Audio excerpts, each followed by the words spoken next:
Salam, hər vaxtınız xeyir olsun, hörmətli izləyicilər. Hər birinizi xoş gördük.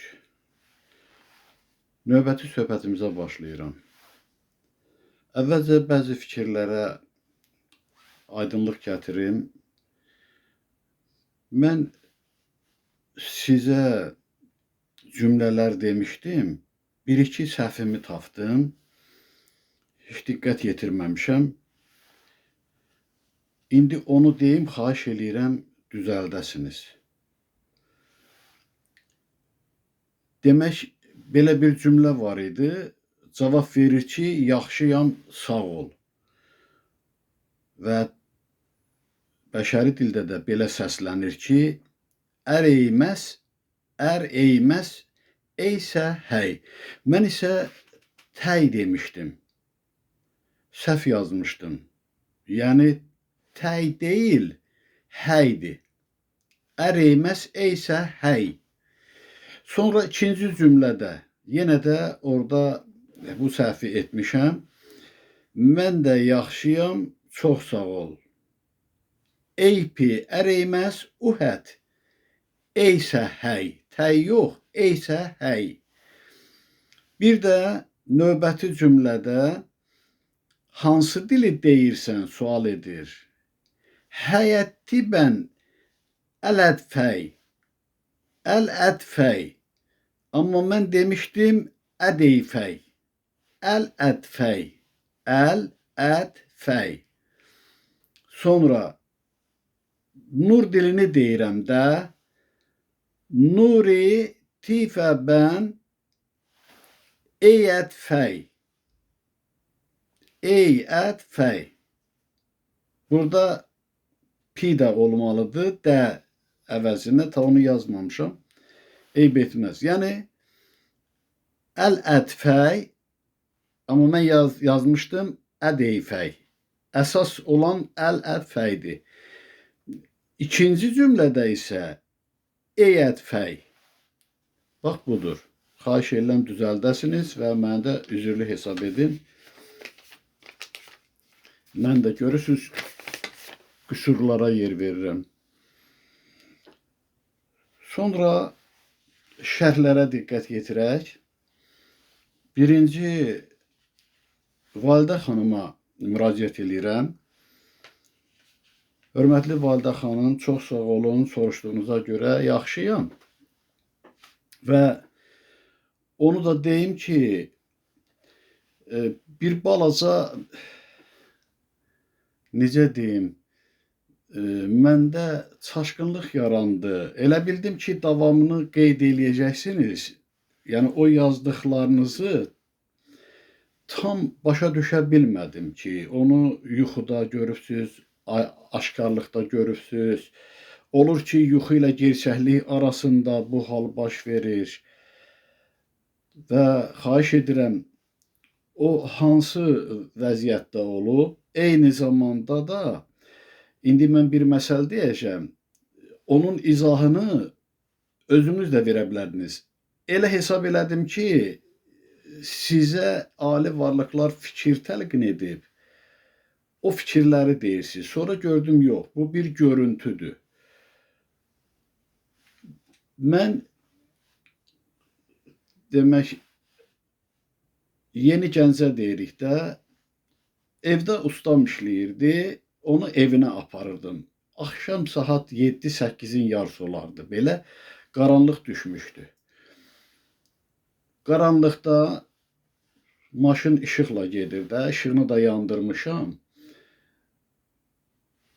Böyük bir ekran açıldı gözümün qarşısında. İlk dəfə və son dəfə oldu. Sonra mən olub, bir-iki əlamətlər olub. Amma bu çox qəribə idi. Gerçəklik kimi o şiroki ekran deyirlər də. Əvvəllər kino klublarda filmlərə baxırdıq. Böyük bir ekran açıldı. Orada Azərbaycanda baş verən o hadisələr idi də. Qarma-qarışıqlıq, müxalifətin müəyyən qədər üsyankarcasına nümayişə çıxması zadı. Bir 20-30 metra gedəndən sonra bir də həmən səhnə açıldı və belə bir fikir də qəbul etdim ki, belə bir hal olacaq. Hardasa 94-cü il idi deyəsən. Və bu cəhdlər də boşa çıxacaq. Yəni ki, dövlətin gücü qarşısında onlar zəifdirlər. Hətta o keçmiş baş nazir Pənah Hüseynov, onun da başı yarılmışdı. Sonra ara qarışdıranlar var idi ki, maşınları zadı əzirdilər. Fikirləşdim ki, hələ bu hal baş verməyibdi, nə olacaq görəsən və bu hal sonra baş verdi. Bilmirəm hansı müddətdən sonra. Yəni orada mənə fikir aşılandı ki, belə bir hal olacaq, amma əhəmiyyətsizdir. İndi sizin görüntünüz də çox qeyri-adidir. Yəni etiraf edirəm ki, mən başa düşə bilmədim ki, o görüntü ilə nə demək istəyirlər. Sonra görünən o sima, gözəl sima qadın siması idi, yoxsa kişi siması idi və o görüntü ilə o qorxulu həşəratlar deyirsiniz. Bu nə deməkdir? Mən anlaya bilmədim də. Ona görə fikirləşdim ki, bəlkə növbəti şərhinizdə bunları qeyd eləyəsiniz. Əvvəla şərhinizə görə çox sağ olun, təşəkkür edirəm. İkinci də əgər mümkünsə, yazın da təfsilatı ilə, siz bilirsiniz axı, siz onu hiss edirsiniz.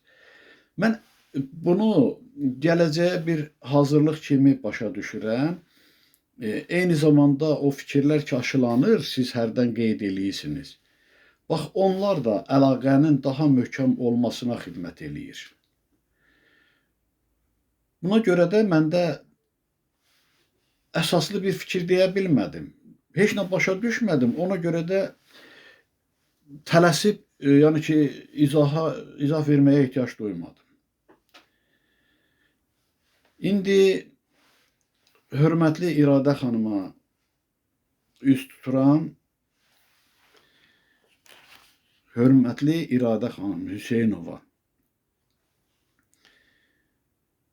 Şərhinizdə ziyarətlə bağlı yazdıqlarınızla mən də razıyam və kimsədən və eləcə də Allahımızdan umsaq, gözləsək belə istədiyimizə özümüz nail olmalıyıq. Yadımdan çıxmasın deyə qeyd eləyirəm şərhlərinizin bəzi hissələrini. O ki qaldı söz bazasının yaranmasına, mən çox sözlər yazdıraram, bazanız olar. Ancaq şəkilçisiz cümlə qurmaq çətinlik törədir. Fikri ifadə etmək olmur. Ona görə də bax bu qısa həcmli yazıları cümlələrlə yazıram ki, o necə deyim sizə, fikir aydın olsun. Bilmirəm, indi siz ayrıca sözlərin biraz bolluğunu istəyirsiniz. Yoxsa bu kimi elə bu cümlələr ki var yazdırmışam. Onların da o şəkilçili olanları ki var, şəkilçi ilədir də. Siz onlardan da özünüz cümlə qura bilərsiniz. Təkrar başqa məzmunda. İndi nə deyim, xahiş eləyirəm, bu barədə də siz biraz fikrinizi belə deyim də əhatəli yazın ki, mən başa düşüm ki, əsasən nə demək istəyirsiniz. Sözümüz çoxdur. Hələ mən ixtisarla yazıram. Və bu metodla da sizləri biraz gərginlikdən uzaqlaşdırmaq istəyirəm ki, elə işlətdiyimiz sözlərdir, bu kimi mükalimə ilə mənimsəyəsiniz. Əgər təklifiniz, belə deyim də, varsa bu xüsusda, necə ki təklif edirsiniz, biraz onu aydınlaşdırın da. Yenə deyirəm, söz çox olsa yaxşıdır hələ ki. Axı mən yazıram, siz yüklənirsiniz. İnsanlar var ki, bilirəm də, həyazan keçirir ki, mən öyrənə bilmirəm, mən gecikirəm. Özüm də çox çətinliklə öyrənirəm. Asanlaşdıraq.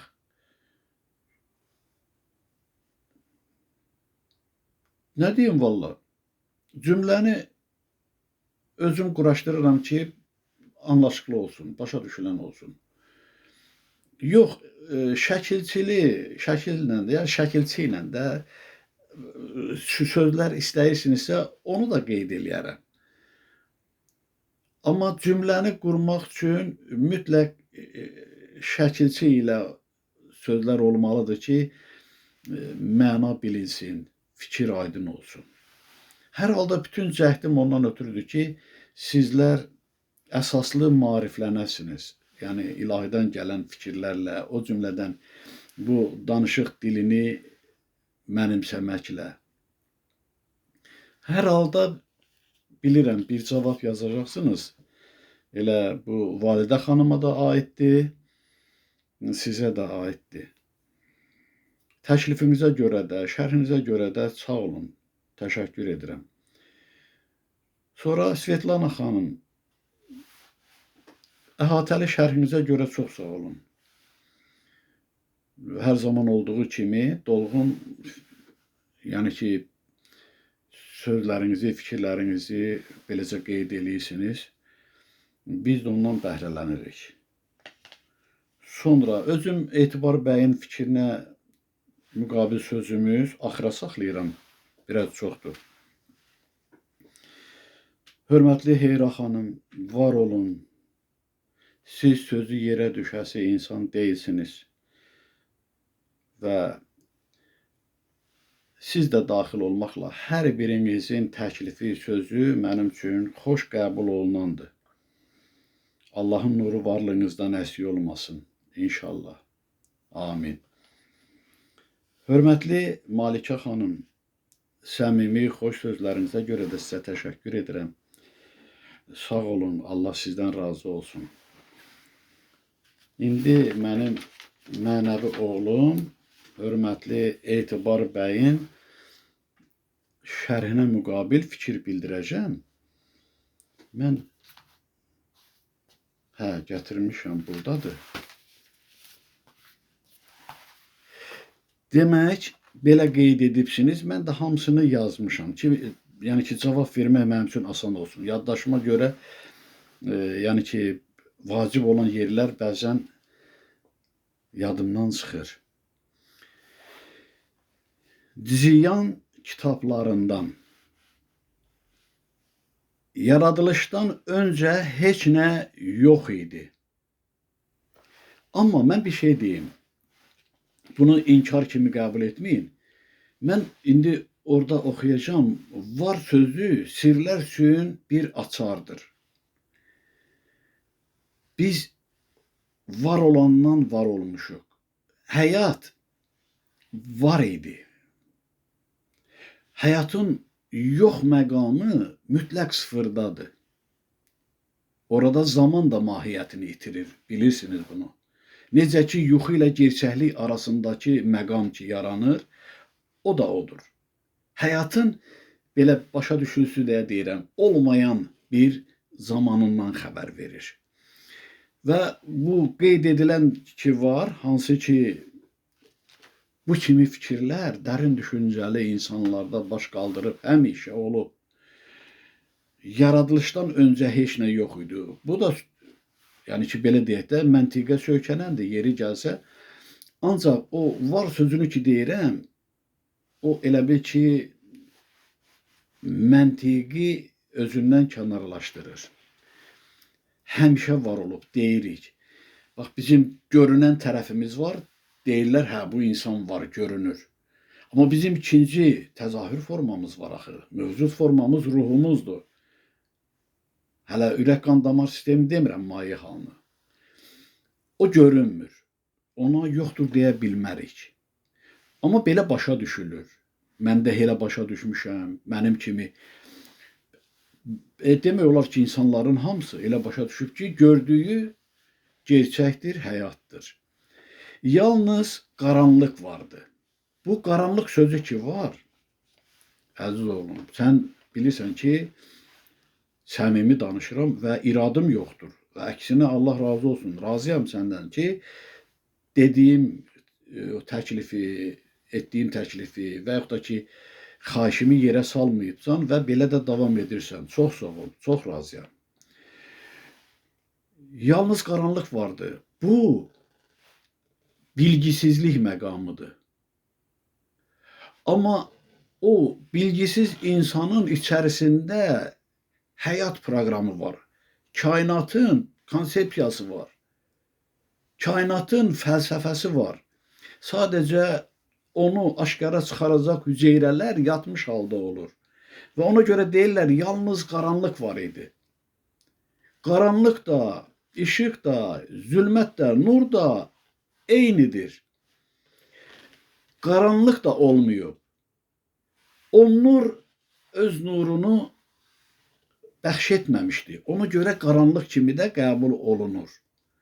Mən yaradan və yaranan arasında əlaqə olan, yəni başlıqlı yazımı tapdım. İndi ondan müəyyən qism oxuyacağım. Düz deyilir, inkar etmirəm. Mən onun helmi tərəfini izahlandırıram. O, hüdudsuzluğun özünü doldurmuşdu. Hüdudsuzluq da yoxdur, sonsuzluq da yoxdur. Amma elə başa düşülən var, elə qəbul edirik. Sonsuzluq insanın özüdür. Sonsuzluq sonluqda, insanın özündə qərar tutur. Mən ilk oyanış zamanında belə bir fikir aldım sonsuzluq barədə və mənə izah gəldi. Belə ki, fikri biz özümüzdən uzaqlaşdırırıq. Necə ki, uca yaradan düşünür. O fikir demək düz xətt boyunca gedəsi olsa, sonsuzluq varsa əgər sonsuzluğa doğru, biz heç bir məlumat ala bilmərik. Və o dəf etmə və cəzb etmə qüvvələrinin təsiri ilə trayektoriyasını dəyişir. Dövr edir, qayıdır, insanın özündə qərar tutur. Sonsuzluq da əvvəl də, son da insanın özündədir.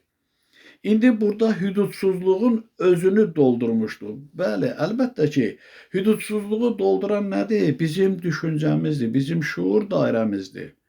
Hər şey onun içərisindədir, çevrəsi daxilindədir. Deyir, zaman yox idi. Bəli, zaman yox idi. Amma bu demək deyil ki, yox idi. Var idi. Elə adicə düşüncədə zaman yaranır. Çünki şuuru təşkil edən zərrəciklər, ağıl ordusu tərpəniş edirsə, orada zaman yaranır. Ona görə də zaman da var idi, amma biz yox hesab edirdik. O, sonsuzluğun dərinliyində, sükut içində yatırdı. Kim? O. O nə idi? Yatan, uca yaradanımızın varlığı idi. O yatmırdı. Sadəcə demişəm də, ali-adi məqam arasında onun cərəyan etməsi vardır. O, düşünmək məqamında nur saçmağa başlayır. O məqama qədər yatmış kimi qəbul olunur. Bax, bunun analoji bir formasını deyim, hamımız bilirik və bu bir həqiqətdir, inanın. O dərinliyin sükut içində, dərinliyində, yəni o sonsuzluğun dərinliyində, sükut içində yatırdı. O, kim? Ana bətnində olan cinsiyyət hüceyrəsi. Sonra o canlı kimi, canlıdır, yəni evlad kimi yetişməyə başlayır. Haradaydı o? Ana bətni nəhayətsiz bir aləmdir. Kimin üçün? Biz onu nəhayətli hesab edirik. Onun bətnində olan evlad üçün, cinsiyyət hüceyrəsinin, yəni ki, belə deyək, inkişaf etmiş forması üçün sükut içində yatırdı. Oyanana qədər yatır sözünü qəbul etmək olar ki, yatmışdı. Amma özünə müvafiq şuur da var idi, hissiyat da var idi. Əgər bunlar olmasaydı, o cinsiyyət hüceyrəsi orada fəallaşaraq bəşər evladına çevrilməzdi. Kainat ağıl da yox idi. Yəni nə kainat var idi deyir, nə ağıl yox idi, amma var idi. Var idi. O varla ana bətnindəki uşaq inkişaf edir. Çünki kainat da onun varlığındaydı. Kainatın fəlsəfəsi də sadəcə oyanmamış hüceyrələr var idi. Biz o hüceyrələri təsəvvür edə bilmirik ki, hansı kiçiklikdədir. Necə ki, atom kiçikdir. Amma o bölünməz hesab edilirdi. Sonra bölünən oldu. Və hər hansı bir zərrəciyi belə deyək də başa düşürsünüz. Sonsuz olaraq parçalamaq olur. O dayanmaq yoxdur. Yəni nə qədər istəsən o qədər o bölünür, parçalanır. Bu müsbət mənfinin, maddi mənəvinin, qadın kişinin bütövləşmə və ayrılma prosesləridir. İki şəxs bir şəxsdə bütövləşir. Sonra yenə ayrılır, yenə bütövləşir. Həyat bax belə zəncirvari reaksiya ilə elə bil ki, əbədi dövr etmədədir. Deyir ki, çünki onu dərk edəcək varlıqlar hələ mövcud deyildi. Bax, yenə də bunu oxuyacağım, həmən o yazdığımda, yaradan və yaranan arasında əlaqə.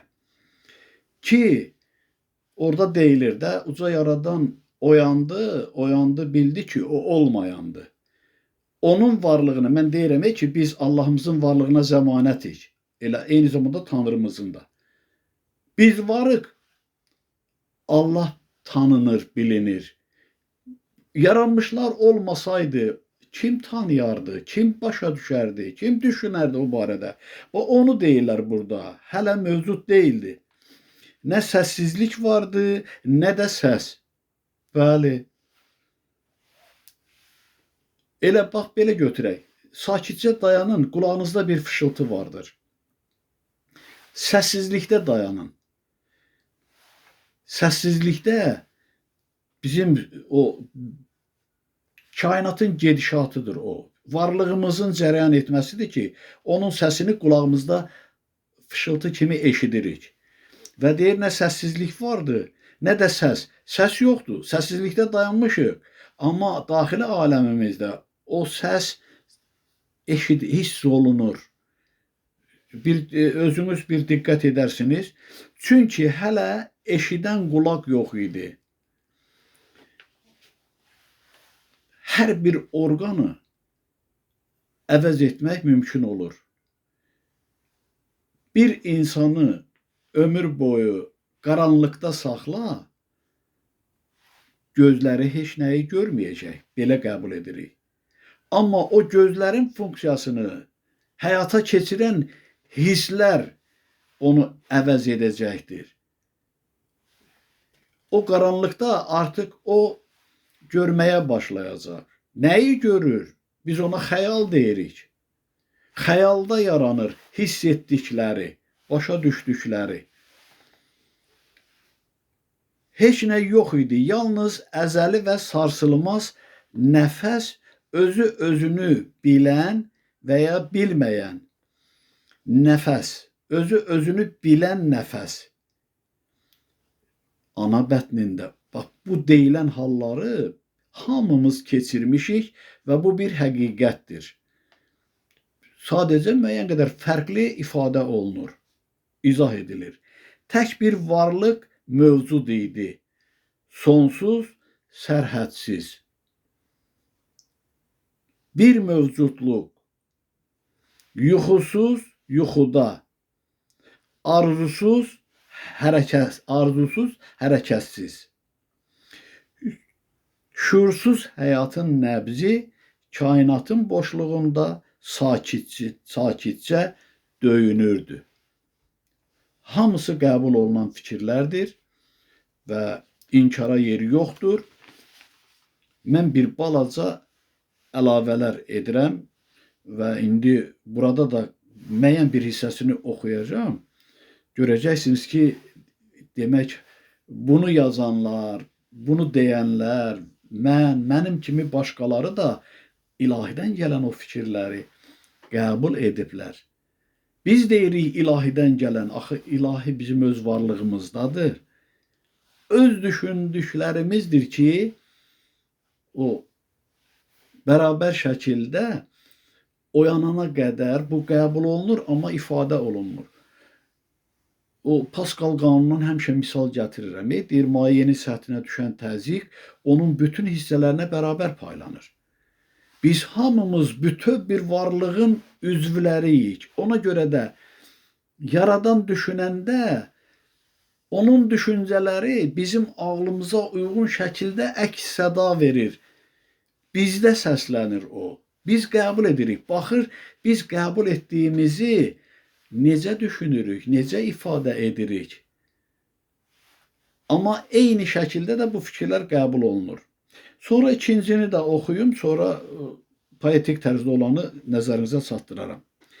Deyir, Rigveda, siz yazıbsınız da, çox sağ olun. Rigveda Nasadiya Suktası. Rigveda, bəlkə belə səslənir, Rigveda Nasadiya Suktası. Yaradılış haqqında himn. Burada da deyilir, heç nə yox idi o zaman. Heç nə yox idi o zaman. Nə göyün aydınlığı, nə də yer üzünü örtən qüdrətli səma. Nə gizlədirdi hər şeyi, nə örtürdü, nə saxladı. Kim biləydi o sirri? Bəlkə yalnız sonsuz su dərinlikləri var idi. Bəlkə sonsuz su dərinlikləri nədir? Biz ana bətnində boğulmuruq. Amma suyun içində olsaq, istər-istəməz suyu udarıq, boğularıq. Ana bətnində suyun içərisində yetişmişik hamımız. O elə sonsuz su dərinlikləridir. Belə qəbul edək. Amma nəfəs də almışıq, hisslərimiz də müəyyən miqdarda öz fəaliyyətində olub, düşüncəmiz də həmçinin. Nə ölüm vardı, nə də ölümsüzlük. Nə gündüzü, nə də gecəni ayıran sərhəd. Yalnız o tək varlıq, nəfəs almadan nəfəs alan.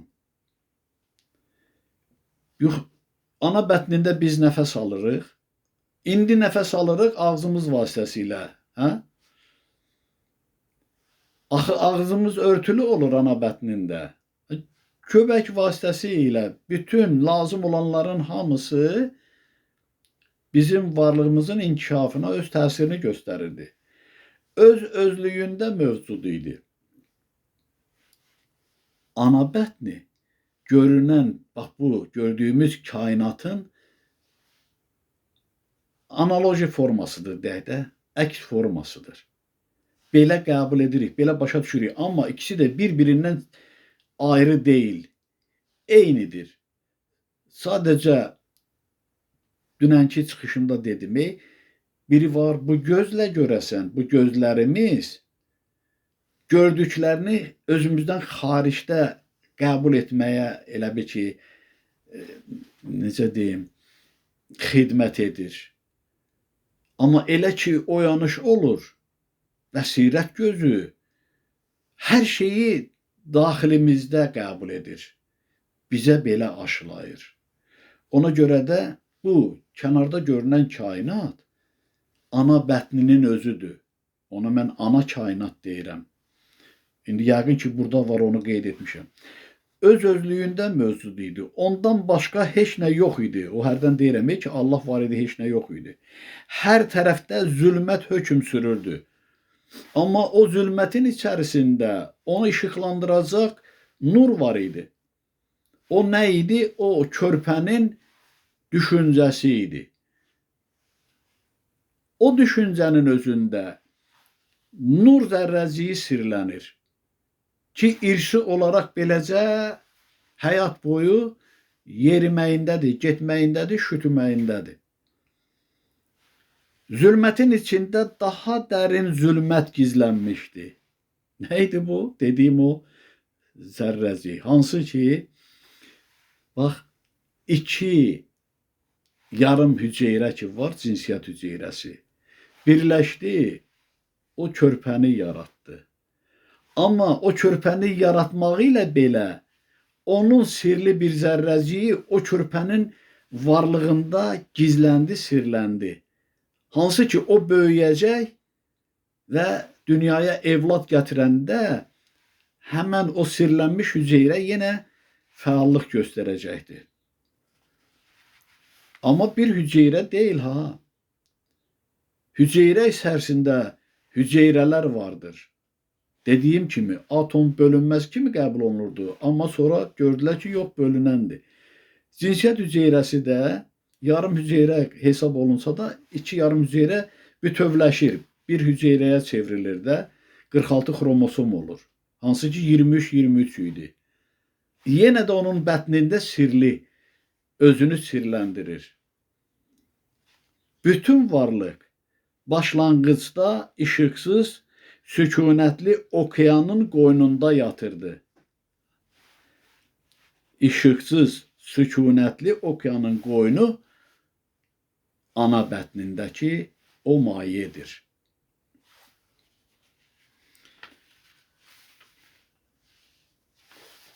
İndi sizə bax bu fikirləri tamamlamaq üçün yaradan və yaranan arasında əlaqədən oxuyacağım və bir daha Etibar bəyə öz təşəkkürümü bildirirəm. Allah eşqi ilə, özünə olan hörmətlə, məhəbbətlə. Sağ ol. Heç bir fikri də inkar etmək olmaz. O yanlışlıq olar, səhv olar. Gözəl fikirlərdir və siz də onu qeyd edibsiniz. Yaradan və yaranan arasında əlaqə. Bu, yəni ki, belə deyək də, yazılmalı oldu. Özümdə hiss etdim ki, nəsə yazmalıyam və cızma qarasız da birbaşa başlamışam yazmağa.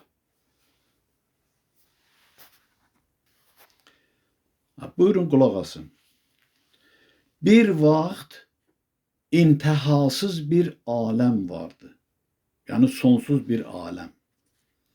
Sirlər üçün var sözü sirli açardı. Ona görə də biz ifadədə işlədirik ki, var, yox, olmayan yoxdur. Dedim də, o bir məqamda hər şey olmayana çevrilir, yenidən olur. Ona görə də biz onu da inkar etmirik və varı qəbul edirik. Həyat vardan var olubdur. O da uca Allahımızdır. Bir vaxt intihasız bir aləm vardı. Sirlər üçün var sözü sirli açardı. Bu aləm nə zülmət, nə də işıqdır. Ecazkar hüsnü ilə bir yaraşıqdır. Bu ecazkar hüsnü ilə bir yaraşıq nədir? O bizim duyğularımızdır. Belə deyim də, duyğular insan varlığını xoşhal edəndir. Onun könlünü oxşayan bir haldır. Və o duyğular anadan evlada keçəndir, hisslərlə. Evlad da anasına belə bağlı olur, o duyğularla bağlı olur. Hansı ki, mən bunu bir dəfə demişəm, yeni yeriyirdim, addımlar atırdım, amma oradan buradan tuta-tuta, elə bir ki, qapının astanasından bir ayağımı aşırdım, bu yadımdadır. Qapıdan da tutmuşam ki, yıxılmayayım da, həmişə uşaqlar belə olur axı. Məndən 3 yaş böyük olan qardaşım da biraz yaxında həyatda oynayırdı. Anam su gətirməyə gedirdi. O qayıtdı ki, ay gədə, qoyma uşaq yıxılar. Mən anamın o səsinə elə bil ki, o uçuruldum deyirlər. Uçdum, qənətsiz uçdum elə bil ki. Mən Allahın varlığını anamın varlığında, simasında, səsində hiss etdim. Bu mənim anama olan duyğularım idi. Hansı ki, ondan bəhrələnmişdi. O ana mən bətnində olan zaman, hələ bətnində olan zaman mənə bəslədiyi xoş duyğular idi ki, indi bir güzgü effekti ilə özünə qayıdırdı. Mən anlamırdım ana kimdir, nə deməkdir. Amma bütün varlığımla onun gözəlliyini, təravətini elə bil ki, hiss etdim və elə bir həsrətlə ona baxdım. Hansı ki, o həsrət, o duyğular anamdan mənə gəlməkdir. Bu, hər bir evladda, anada olandır. O, analıq adını uca tutanlarda. Bax, ecazkar hüsnü ilə bir yaraşıqdır. O yaraşıq həmən duyğuların varlığıdır. Təkrarı yox idi, camalda təkdir. Təklik dözülməzdir, çox xiffət çəkdi. Oyanış məqamına yaxınlaşdıqca bu hal elə bil ki, zaman-zaman güclənirdi. Bu, uca yaradana aiddir. Eyni zamanda da uca yaradanın varlığından ayrılmışlara aiddir. Necə ki, anamdan mənə keçən duyğular özünə bəslənirdi. O cümlədən də Allahımızın varlığında olan o gözəlliklər indi oxuyacağım. Hardan idi? Onun oyanışı üçün. Məsəli sizlərdən, analardan uzaq olsun. 21 gün yatır toyuq yumurtaların üstündə və başlayır qırtlamağa deyirik də biz. Səs çıxardır, qırt-qırt. Sanki onları tələsdirir ki, yumurtanı çirtib çıxsınlar. Və belə də olur. Maqnitofona yazıblar toyuğun o halda olan səsini. Səsləndiriblər 21 günə yox, 18 ya 19-cu gündə başlayıblar, yəni ki, cücələr yumurtanı çirtməyə, ananın səsini eşidərək, o onları müəyyən qədər tələsdirib. Ana da bətnindəki evladın dünyaya gəlməsini arzulayır, istəyir, ona məhəbbət bəsləyir və o qədər kükrüyür ki, o məhəbbət istəyir ki, o ananı, belə evladı bağrına basın. Bunu qadınlar özləri bu halı keçiriblər də. Görürsünüzmü? Yeni doğulan uşağı qoyurlar ananın sinəsinin üstünə. Necə də başını qoyur, yatır da sanki. Nə qədər duyğulanır o. Onun ən xoş halıdır o məqam. Ana qoynunda yaşadığı məqam. Bu, uca yaradana da aiddir. Kim nə fikirləşir, fikirləşsin. Və deyilir, təklik dözülməzdir, çox xiffət çəkdi. Tənhalıq hay saldı, vaxtlı oyandı. Tənhalıq o sıxıntı ilə məcbur etdi ki, oyanmaq vaxtıdır. Necə ki, dedim də, uzaq olsun Allahımızdan bu misal, toyuq qırtlayır ki, çıxmaq vaxtıdır. Oyandı, bildi ki, o olmayandı. Buradakı oxudum, yazılmışdı. Qeyriləri yox idi deyə, uca yaradanın varlığı nə ilə təsdiqlənməli idi? Bu fikir uca yaradanın oyanmış düşüncəsində baş qaldırır. Hansı ki, o düşüncələr var idi, varlığında, sadəcə onun təzahür etməsi lazım idi, üzə çıxması lazım, oyanması lazım idi. Və ona görə də deyilir ki, burada, oyandı, bildi ki, o olmayandı. Hələ özünü kəşf edə bilmir. Necə ki, körpə uşaq doğulur, o anlamır ki, hardadır, hansı məkandadır, kimin evindədir, atası kimdir, bacı qardaşları varmı, yoxmu, aləm barədə məlumatsız olur. Əksi olmayanın təsdiqi yoxdur. Təsdiqi olanın tədqiqi yoxdur. Yaranış olmasaydı, uca yaradan Allah kimi tanınmazdı, sevilməzdi. Təsdiqi vardır artıq. İnsanlar deyək ki, bilir ki, Allahımız var, başa düşənlər, inananlar. Amma onu, bəzən deyirlər ki, Allahı dərk etmək mümkün deyil. Mümkündür. Həyat mümkünlükdən yaranır. Ancaq o mümkünlüyü əldə etmək üçün oyanış lazımdır. Oyanışlılar dərk edir uca yaradanı. Və bu uca yaradanın görünməz halda təhqiqidir, bilinməsidir, kəşfidir. İnsan ətrafdakı gedən proseslərlə əlaqəli başa düşür ki, yaradan var. Çünki yaranmış var ki, onu yaradan da tanınır. Yaranmış olmasa, yaradanın olduğunu nə ilə qəbul etmək olar, təsdiq etmək olar? Sıxıldı, sıxıldı, oldu nəhayət.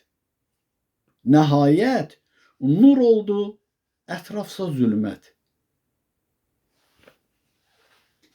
O sıxıntı ki var, məcbur etdi ki, düşünsün, özünü kəşf etmək üçün, özünü tanımaq üçün və şuur hüceyrələri o sıxıntıdan oyanmalı oldu.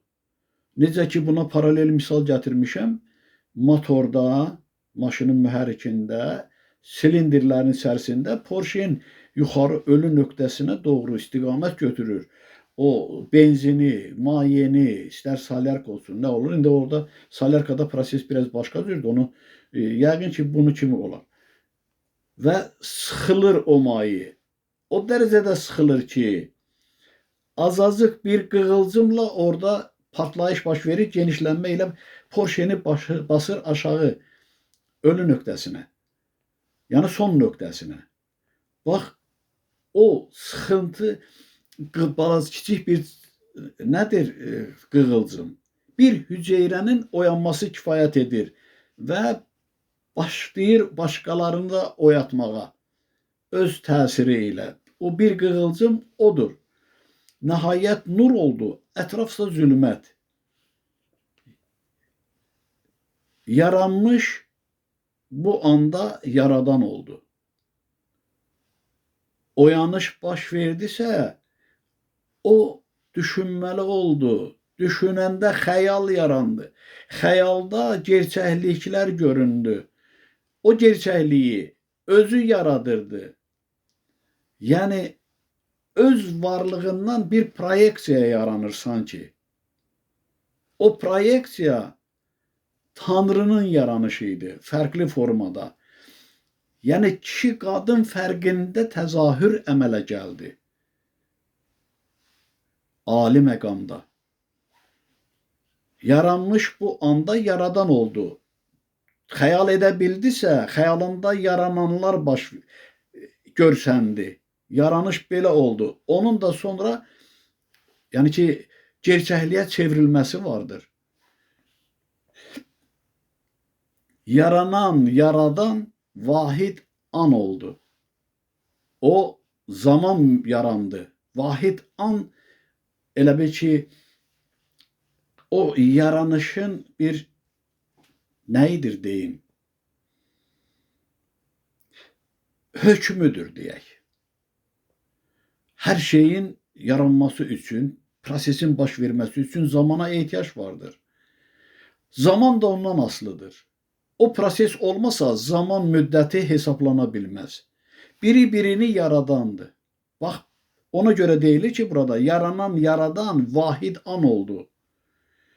Yarısı nur adlı, yarısı zülmət. Nur ilə zülmətin fərqi yox əlbət. Biri-birindən yaranmadır. Mən demişəm, bilginin, biliyin təməli biliksizlikdir, bilgisizlikdir. Yəni, bilmirsən, bilmək istəyi yaranır, bilmək istəyirsən. Amma Bilmək də ondan qabağa keçir. Bilirsən ki, bilmirsən, öyrənmək cəhdindəsən. Bax, zülmətlə nur biri-birini yaradandır, biri-birini əvəz edəndir. Onun da təzahür formaları var, fərqli olaraq. Ona görə deyilir ki, nur ilə zülmətin fərqi yox əlbət. Fərqi olmayanın təsdiqi gərək. O fərqi sən gərək təsdiqini biləsən ki, bu doğrudanmı fərqlənir? Deyək ki, insan var, onu qəbul edirsən. Amma ruhunun olduğunu, şuurunun olduğunu, şuuru qəbul edirsən, bu öz yerində yaxşı. Ruhunun olduğunu sən gərək təsdiqləyəsən. Bu fəlsəfi fikirlər ki var, elmi fikirlər, elmdən çox çətindir. Elmi təsdiqləmək göz qabağındadır. Maddi olaraq demək istədiyini göstərirsən və qeyrisi də qəbul edir ki, bəli, buna toxundu, qarışdı, reaksiya getdi, bu hal yarandı. Yəni, təcrübə ilə, elmi təcrübələrlə elm təsdiqini tapır. Amma elm də çox çətindir. Yəni, mən elmi fikirlər deyirəm də, həyat fəlsəfəsi barədə fikirlərimi nəzərinizə çatdırıram. Mən gərək elə müqayisələrlə, elə fikirlərlə demək istədiyimi sizə çatdıram ki, siz bunu özünüzdə yəqinləşdirəsiniz. Onu yəqinləşdirmək üçün mən öz təsəvvürümü sizin təsəvvürünüzə köçürürəm ki, sizdə o təsvir yaransın. O dərəcədə təsvir etməliyəm ki, o sizdə bərqərar olsun. Beynimi sizə köçürdürəm. Mən düşündüyümü siz də düşünmək məcburiyyətində olursunuz və xəyalınızda o canlananda onda təsdiqləyirsiniz. Elmi təsdiqlər isə gözlə qəbul olunandır. Amma elmi təsdiq çox ağırdır. Demək, mən sizdə onu təsdiq etməliyəm, sizin şuurunuzda, beyninizdə ki, siz də onu qəbul edəsiniz. Ona görə burada deyilir ki, nur ilə zülmətin fərqi yox əlbət. Fərqi olmayanın təsdiqi gərək. Təsdiqə ehtiyac duyuldu bir şək. Yəni, şəksiz təsdiqə ehtiyac duyuldu. İndi bəzən deyirlər ki, mən deyirəm, yəni ki, onların dilinlə deyirəm də ki, Allah yoxdur, sən masubut elə.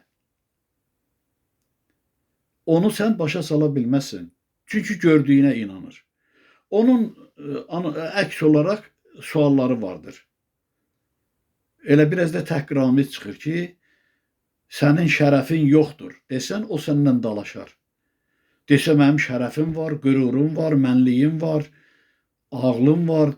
Sən də sual verərsən ki, mən görmürəm, buyur, göstər. Onun cavabı budur. Şərəfli insan Allahın varlığını qəbul edir. Allahın varlığını qəbul etməyən şərəfini itirmiş adamlardır. O özünə qayıtmalıdır ki, bəli, inanmalıdır. Yox, ali varlığın, Allahın olmağına şübhə edirsənsə, buyur, sən də namusunu, qeyrətini, şərəfini, ləyaqətini sübuta yetir. Ki, bu var, göstər mənə. Görmürəmsə, inanmıram. Necə ki, sən görmürsən, inanmırsan. Buyur.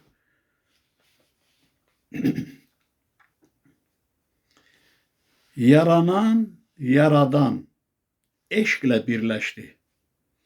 Həyat canlanaraq məhz ikiləşdi. Yaradan elə yaxın başa düşülsün deyə deyirəm. Yaradan nəyi yaratdı?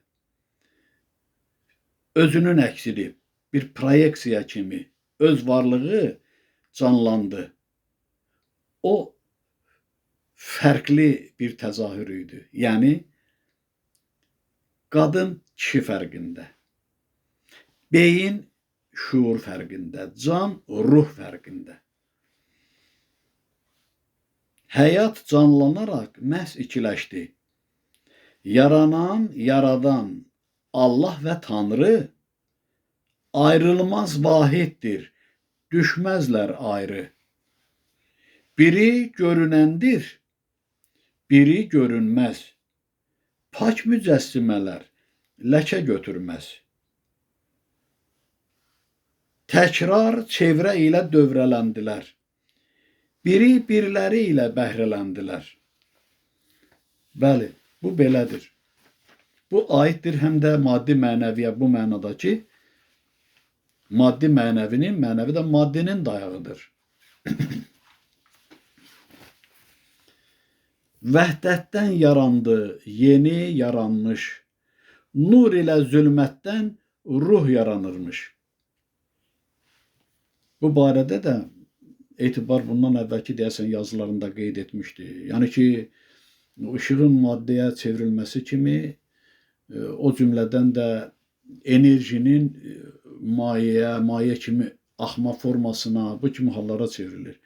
Və ruh nurun çevrilmiş formasıdır. Niyə? Çünki ali məqamdan adi məqama üst tutanda sanki buxar göyə qalxır, bulut şəklini alır və orada müəyyən deyək ki, reaksiya gedir, müsbət mənfi yüklərin toqquşması ilə o kondensiya hadisəsi kimi də elə bil ki, mayeyə çevrilir, yağış, qar, dolu şəklində yerə enir. Nurlar da məkana üst tutanda bədənə ruhi halla keçir. Özündə də nurunu saxlayır. O saxlanan nur nədir? Həmən o müsbət ruhun kamil düşüncəsidir, şuurudur ki, insan müsbət ruhla nə qədər bəhrələnirsə, o qədər ağıllı olur, zəkalı olur, şuuru genişlənir. Bağışlayın. Bura qədər kifayət eləyər. Əgər ehtiyac duysanız ki, bunu axıra qədər oxuyub izah verim, qeyd elərsiniz. Oxumuşam, bu barədə fikir söyləmişəm. Amma yenə də təklif edirəm. Deyirəm, əgər bilmək istəsəniz, buyurun. Yazarsınız, qeyd eləyərsiniz. İndi isə keçək dərsimizə bu mənada ki, növbəti hərf X hərfidir. Əlində pay başqasına təklif edir. Yəni ki, xeyirxah insandır da, onun rəmzi işarəsidir, bilirsiniz. İndi nəsr tərzində olanı oxuyum, sonra keçək nəzm tərzinə. Başlıq belədir. Xeyirxahlığı nə qədər xərcləsəniz, o qədər də ruhunuz qazanar. Qarşılıqlı münasibətdir. Xoş münasibətdir. Xeyirxahlıq elə bir sərvətdir ki, xərclədikcə miqdarı artır. Xeyirxahlıqda səxavətli olmağınız ruhunuzun paklığına xidmət edir. Xeyirxah ruhlu insanlar bədxahlıqdan uzaq olar. Xeyirxahlardan olun. Bizə tövsiyə edilir. İndi keçək onun nəzm tərzinə. İkinci mərhələnin 14-cü tövsiyəsidir.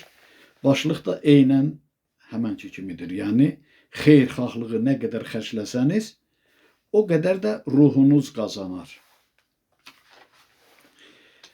İzahı belədir. Pislik, xeyirxahlıq fərqli məfhumdur. Birisi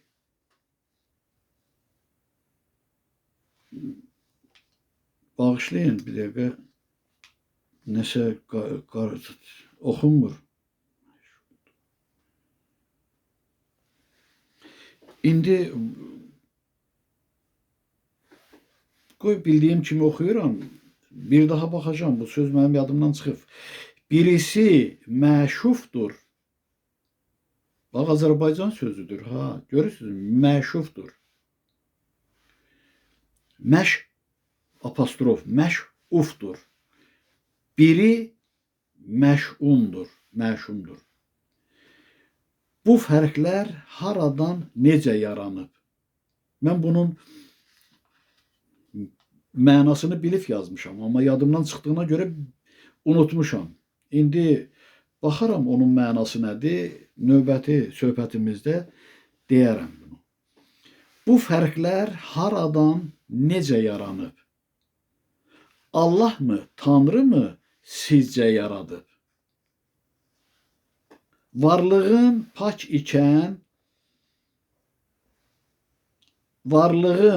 ikən, işim düz ikən, razı qalaramı sizcə pislikdən? Allahımız deyir ha bunları. İlahinin dedikləridir. Yəni onun adıyla yazmışam bunları. Deyir ki, varlığım pak ikən, işim düz ikən, razı qalaramı sizcə pislikdən? Beləsə, şər işlər nədən yarandı? Dünyanız pislikdən oda qalandı. Bu külli aləmi yaratmışam mən, ki, hər bir yaranmış ömr eyləsin şən. Nəyi yarattımsa gözəllik idi. Əydi qurduğumu şeytan şər işi. Bilməzdim pisliklər şeytanlıq olar. Hər şeyi bilirkən qalıram naçar. Allaham, çarəsiz deyiləm əlbət. Ağlım var, ağlımdan alıram qüvvət. Özümə demirəm ki, Allaham mən. Yəni bizim nəzərimizdən deyir ki, Allaham mən. Amma o Allahlıq iddiasında olanlar ki, var ha, yəni hökm etmək və yaxud da ki, cəzalandırmaq, güc göstərmək adı ilə deyir ki, özümə demirəm ki, Allaham mən. Ağlım üstündür çünki özümdən. Biz ağlımızın sayəsində yaşayırıq. O cümlədən də mən demişəm, Allahımızın Allahı onun öz ağlıdır. Ona görə də deyir ki, ağlım üstündür çünki özümdən. Siz anlamaq üçün bəzi mətləbi söylədim, belədir haqqın tələbi. Ağlım varlığımı yaratmış ilkən. Özümü dərk etdim hər işdən erkən. Bir kimsə yox idi məndən savayı. Yaşamaq mümkünmü belə havayı? Bax, elə bayaq oxuduqlarımızın, görürsünüz, burada heç gözləmirdim. Təsdiqidir də bir növ. Çalışdım, yaratdım, ağlımla bahəm. Nə kədər var idi, nə qüssə, nə qəm. Fərəhlə quruldu, nə ki mövcuddur. Qanuni olanı yanılmış pozdu. Əgər ki olsaydı hər iş miqdarda, olmazdı nə kədər, nə dərd, azar da. Hər kəs istəyir ki, könlü şad olsun. Azüqə anbarı nemətlə dolsun. Yaxşıdır qazansaz halal zəhmətlə. Maddiyyət yaşayır maddi nemətlə. Axı bir işi də unutmayın siz. Həyatda heç bir şey deyil əvəzsiz. Maddi mənəvi ilə tarazlaşır məhz. Mənəvi olmasa maddi yetişməz. Hər olan yaranır düşüncələrdən. Yaranır, adlayır mərhələlərdən. Beləcə dəyişmə çıxır meydana. Dönür yaranmışa həm yaradana. Bayaq oxudum ha orada ki, özümdən üstünü ağlımdır. Və ağlımla birgə deyir yaratdım. Demək, ağılla varlıq, can birlikdə yaradır. Can kimi qəbul olunan Tanrıdır. Allah kimi qəbul olunan ağıldır. İkisi birlikdə yaradırlar. Ayrılmaz olaraq. Necə ki biz cana malikik, ağlımız vardır. Ağlımızdan gələni canımızın vasitəsilə həyata keçiririk. Söhbət bax bundan gedir ki, ali məqamda yaradılış bu cür oldu və o cür yaradılış belə bir formadaydı. Mən varlığın proyeksiyası kimi qəbul etdim ki, biri birilərini xəyaldan gerçəkliyə çevrilərək də gördülər. Allah eşqi bundan yarandı. Biri birilərinə məftun oldular. Allah eşqi ilə biri birilərini sevdilər və o eşqdən, o ülviyyətdən nur zərrəcikləri yarandı, əksləri yarandı. Qadın kişi fərqi ilə ali məqamda, ali məqamın fərqli gedişatı vardır müəyyən qədər. Eynən oxşardır, amma orada münasibətlər və bəxş etmələr başqa cürdür. Bir film görmüşəm, orada qız demək hovuzda çimir, böyük bir hovuzdur da, hansı ki filmlərdə göstərirlər. Baseyn deyirlər. Oğlan da gəlir onun yanına. Demək, bir-birlərini sevirlər. Ancaq oğlan dünyəvidir. O qız bir mələkdir. Ali qüvvələrdəndir. Nəysə, oğlan münasibət göstərmək istəyir. Qız deyir ki, bizdə sizdəki kimi deyil. Bax, ali məqamda ülviyyət vardır. İndi mən çox onu izahlandırmaq istəmirəm, açıqlamaq istəmirəm. Yəni, insan həmişə gördüyündən, yediyindən, təsadüf etdiyindən istəyir yararlansın da, bir zövq alsın. Ali məqamdakı zövq bu adi həyatdakı zövqdən yerlə göy qədər fərqlidir. Belə deyim ki, başa düşülən olsun. Ülviyyətin öz gözəlliyi vardır. Və Allahla Tanrının vəhdətindən gözəlliklər yarandı, nur zərrəcikləri kimi. Amma insanlar onu təsəvvür edə bilmirlər. Və sonra dəyişmələrə məruz qaldıqca o buxar suya çevrildiyi kimi nur da ruha çevrilməli oldu və orada davamında yazılmışdı. Nur ilə ruhun fərqi vardır. Nurdan ruh yaranır. Ruhun da belə deyim, yaxşısı pisi vardır. O da özünü yaxşı pis insan kimi bizlərdə göstərir.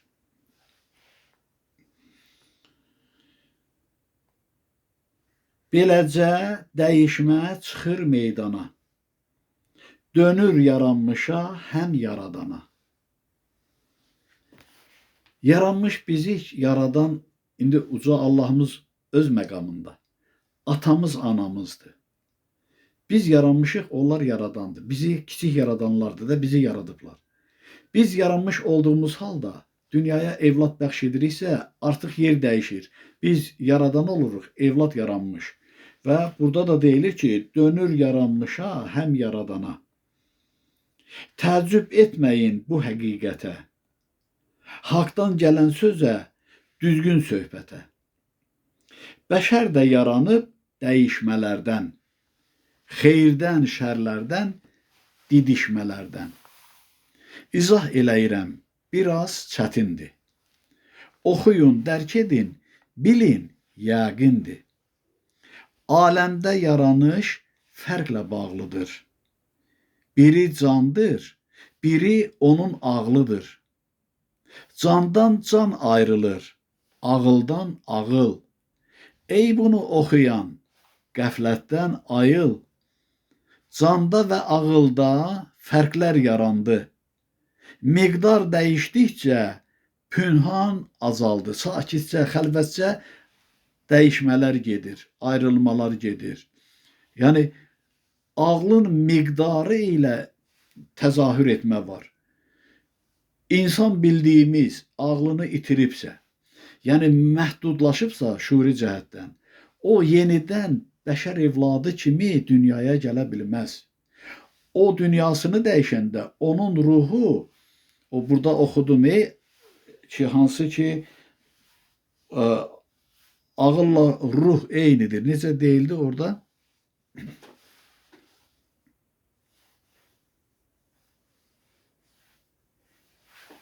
Neyse onu itirdim buradan. Deyəsən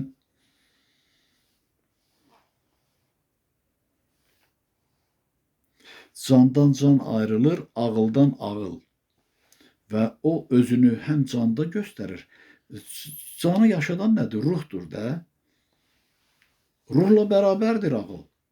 Və pünhan dəyişmələr gedir. Ağlın miqdarı nə qədərdirsə, ona uyğun bir təzahürə çevrilir. Bu ömürdə insan kimi, adam kimi yaşayan növbəti ömürdə ağlına uyğun bir canlıya çevrilir.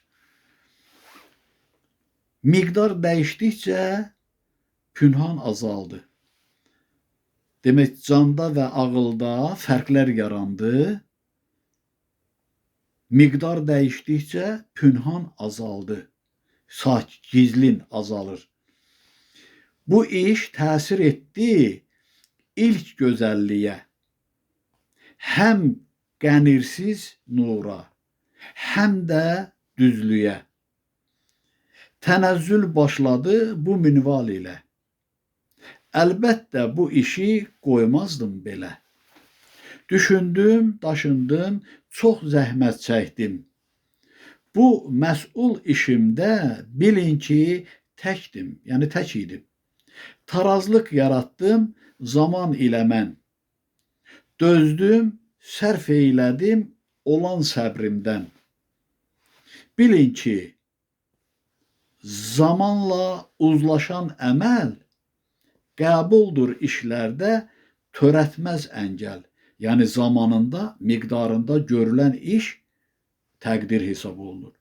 Çalışın hər işi görün vaxtında. Haqq işlə əyləşin haqqın taxtında, məcazi mənada, yəni ucalın. İndi isə elə bir məqam yetişir, zamanla tarazlıq qaçır nəzərdən. Vaxtlı vədəsiz işlər görülür də, millət ilə qəsdən didişir. Nişanə qalmayıb ilkin güzərdən. Mən sizə deyirəm, ey haqq sevərlər, haqdan dönmüşlərə məhəl qoymayın.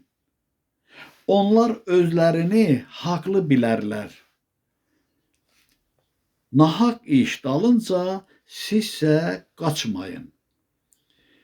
Xeyirxah olsanız hər işinizdə, savabı sizindir, dərk edin bunu. Qoy salihlik olsun əməlinizdə, nəzərdə saxlayın hər vaxt qanunu. Kiminlə yaratsaz yaxşı ünsiyyət, o sizə düşmənlik etməyəcəkdir. Sizi bağlayarsa əgər ülviyyət, dostluqla qardaşlıq itməyəcəkdir. Həyatın mənası fərəh deyilmi? Nə üçün fərəhi söndürürsünüz? Bəs sizə məhəbbət gərək deyilmi? Onu da məqsəddə öldürürsünüz. Bacarın, yaşadın Allah eşqini. O sizi bəladan qurtaracaqdır. Kim haqla əgər ki qursa işini, o kəslər haqq ilə qurtulacaqdır. Qoy məram həyatın nizamı burada.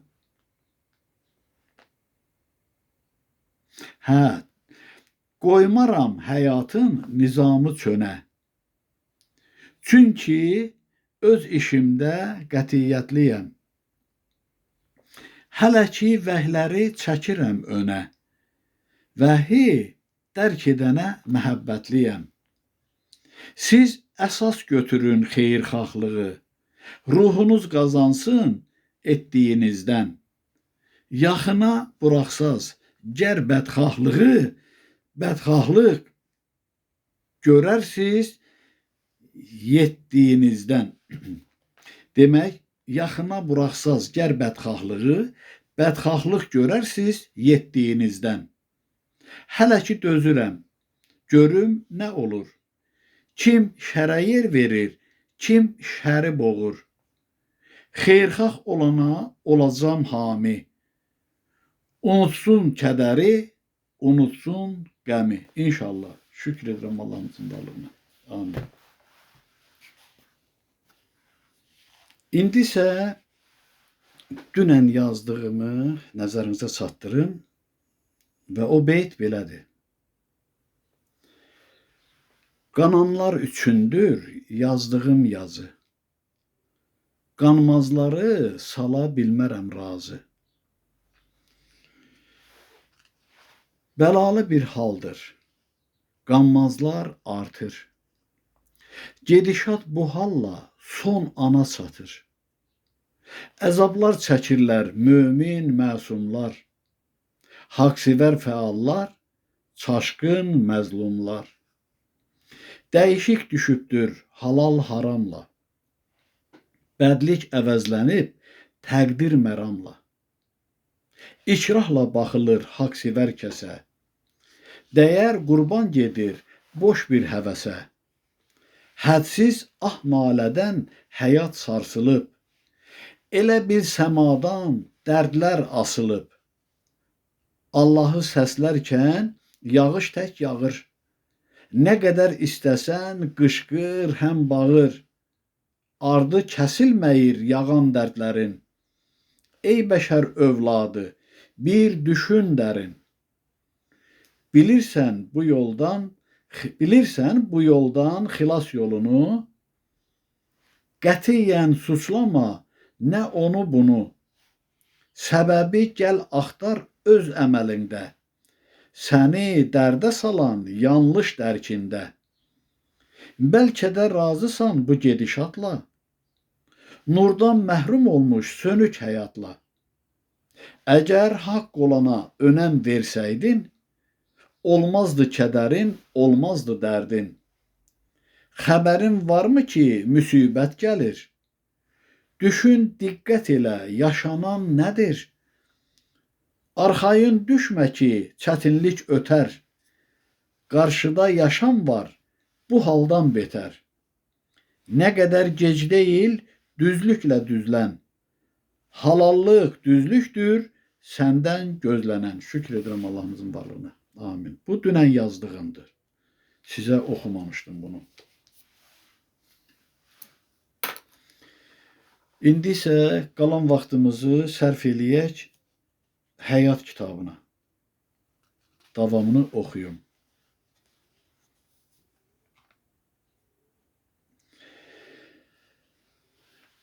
O ilk məqam deyilən ali məqamdan adi məqama enmədi tənəzzülə uğramaqla. Deyilir ki, yanıldıq. Nurumuz bir ruha döndü. Haqla birgədirlər, burada oxumadım əvvəlki misranı.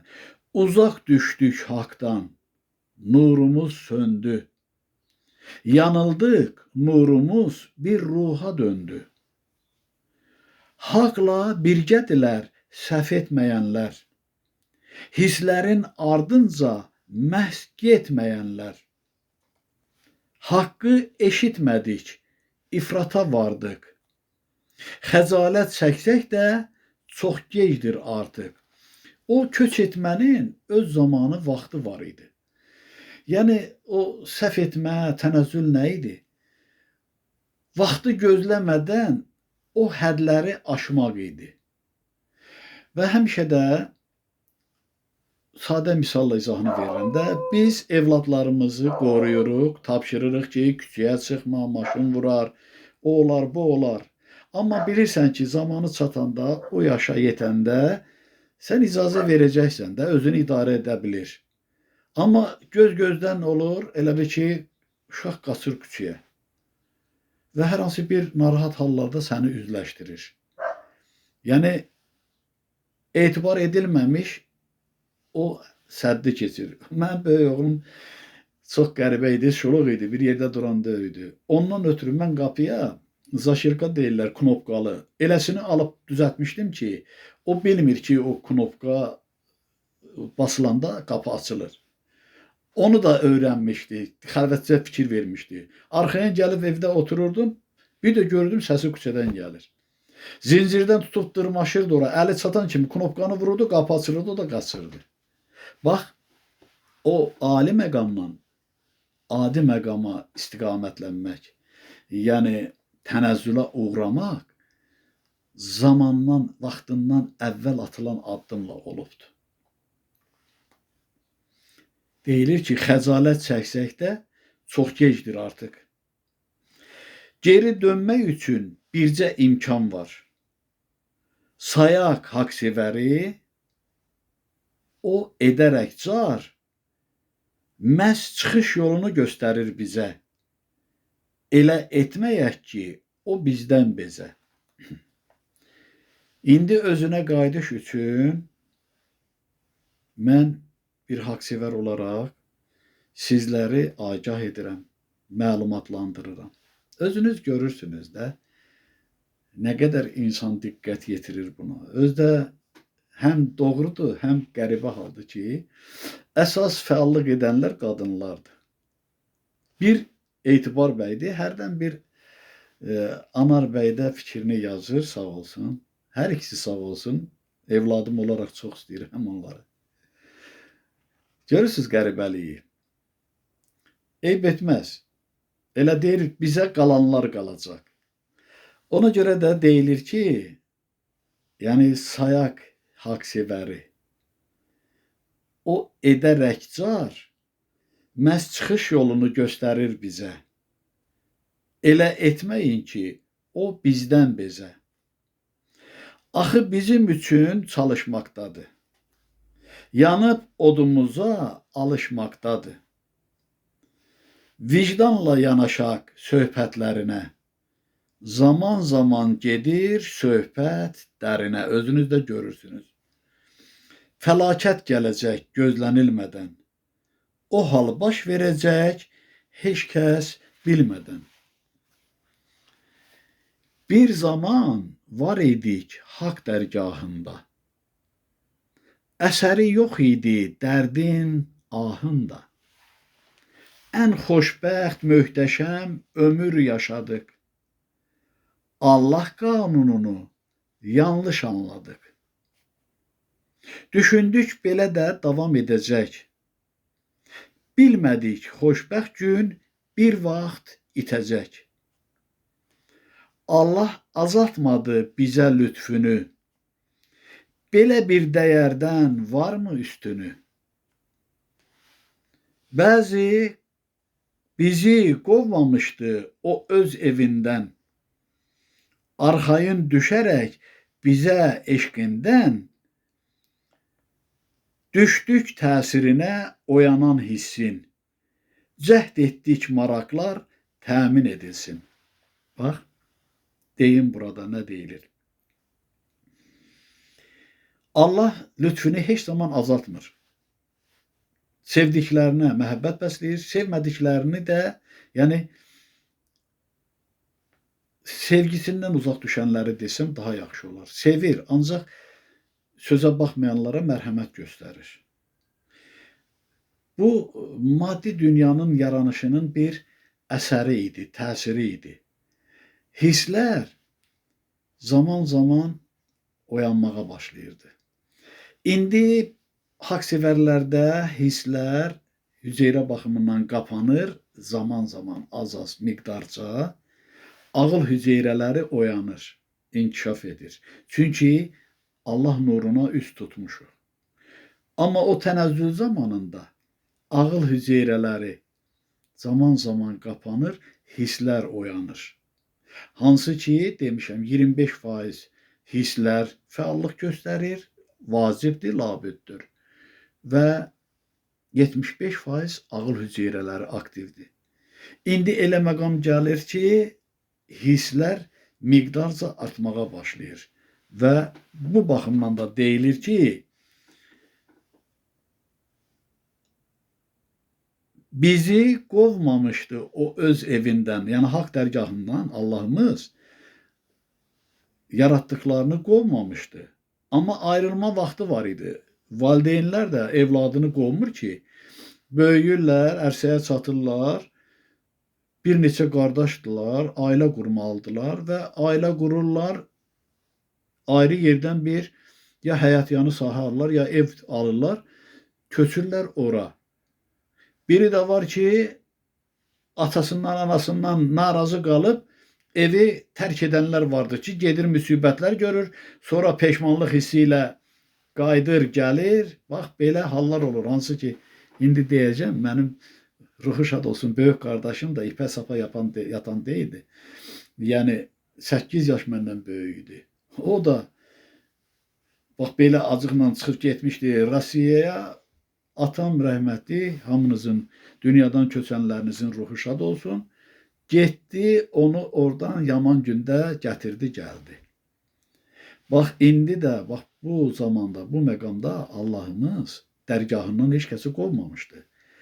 Sadəcə o dərgahı tərk etmə zamanı var idi. Bu, kainat qanunu ilədir və yaranan işlər də o qanuna uyğunluqla olur. Amma zamanından qabaq addım atanda, hərəkət edəndə o qanun pozulur artıq. O qanun pozuntusudur. Yəni, hər hansı bir səbəbdən uzaqlaşırlar. Və burada da deyilir ki, düşdük təsirinə oyanan hissin, cəhd etdik maraqlar təmin edilsin. Haqdan uzaqlaşdıq bu münval ilə, indi qovruluruq ah məlal ilə. Əzablar çəkmişik o vaxtdan bəri, yolumuz olubdur əyridən əyri. Bəsirət yumulub qanmamışıq biz, sandıq düz yoldayıq, sapmamışıq biz. Özümüzə haqq qazandırmışıq da, biz ağlımız var, düşünürük, haqlıyıq. Hər bir mövcudluq tək təzahür etdik. Haqqı tapana dək dolanbaz getdik. Dolanbaz, yəni əyri-müyri yollarla. Yəni, hər bir mövcudluq tək. Heyvan, quş, balıq, ilan, nə bilim, hər bir varlıq kimi təzahür etmişik o zamanlarda. İndi belə bir imkan yaranıb, bəşər övladı olmuşuq. Bizə bu imkan yaranıb ki, haqq yolu ilə gedək. Çünki qarşımızda 2 yol ayrılıb. Gəlmişik, bildiyimiz kimi o yolla bir yoldur. İndi yol haçalanır. Bilirsən ki, bu Allaha doğru gedəndir. Bu da cəhənnəmə gedən yoldur. Amma özümü ağıllı hesab edərək şübhəyə düşürsən ki, bəlkə bu yol haqq yolu deyil. Axı bu yol məni daha çox çəkir. Bu yolla gedim mən. Tərəddüd içindədir. Kimlər ki, sağlam düşüncəyə malikdir, haqq yolunu seçir. O da həmin insana görünmə şəkildə olan təsirlərdəndir. O görünmə şəkildə olan təsir nədəndir? Mənfi aləmdən gələn mənfi ruhdur. Sən istər-istəməz onu qəbul etməlisən. Yemək də yeməlisən, su da içməlisən, hava da udmalısan, amma miqdarı itirmədən. Bax, bu hal ona bənzəyir. Bu əyri yollarda nələr olmadıq? Od olduq, daş olduq, sular tək axdıq. Hə, olmadığımız bir şey qalmadı. Hər adla dəyişdi pak insan adı. Burada söhbətimi yekunlaşdırıram.